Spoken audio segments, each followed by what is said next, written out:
मैं चाहती हूँ कि इस तरह के होते रहें इवेंट्स, ताकि मतलब जो आउटसाइडर जैसे गांव के लोग होते हैं उनको भी ताकि नॉलेज हो थोड़ी के माहौल में कैसे रहा जाता है और कैसे मतलब हर चीज़ को फेस किया जाता है।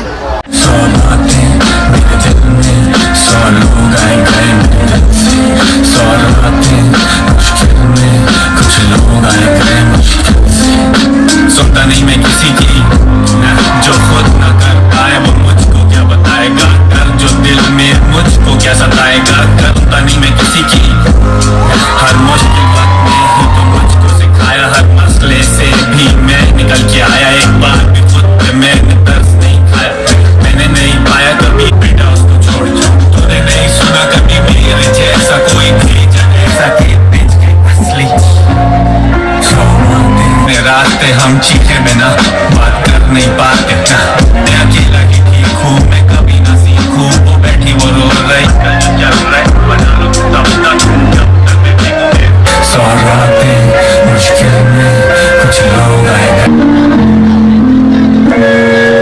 सबसे अच्छी आसिम अजहर का कॉन्सर्ट, और जो है फूड स्टॉल्स हैं, बुक्स हैं और भी मशायरे चल रहे हैं, बहुत मज़ा आ रहा है हमें। मुझे अच्छा लगा यहाँ का कॉन्सर्ट, यहाँ का एनवायरनमेंट एंड यहाँ की ऑल द मैनेजमेंट।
जी अच्छा इवेंट है, होने चाहिए सक्खर में। इस तरह के इवेंट्स होते नहीं हैं। पाकिस्तान आर्ट्स काउंसिल जो है सक्खर को चूज़ किया इस बार कराची से ज़्यादा, तो अच्छी बात है।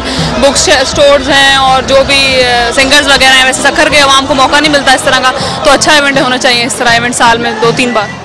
हम यहाँ इसलिए आए, मोटिवेट होते हैं एंजॉय होने के लिए कि यंग सिंगर्स आते हैं, उनको लाइव देखने का मौका मिलता है और यूथ का वो जो ना टूरिज्म प्रोमोट होता है यहाँ। फ़ायदा तो ये था कि अगर यहाँ के आसपास की सिटीज़ देखें तो यहाँ पे ऐसे फेस्टिवल्स कुछ भी नहीं होता है, तो इस बार आसपास की सिटीज़ के लिए अच्छा है ये। पाकिस्तान लिटरेचर फोरम की कामयाबी इस बात का दलील है कि यहाँ पर सक्खर समेत बलाए सिंध से ताल्लुक़ रखने वाले हज़ारों अफराद मौजूद हैं। ज़रूरत इस बात की है कि बलाए सिंध में कल्चर सेहत के फ़रोग़ के लिए इस तरह के प्रोग्राम यकीनी बनाए जाएँ। Parvez Khan, media point 071।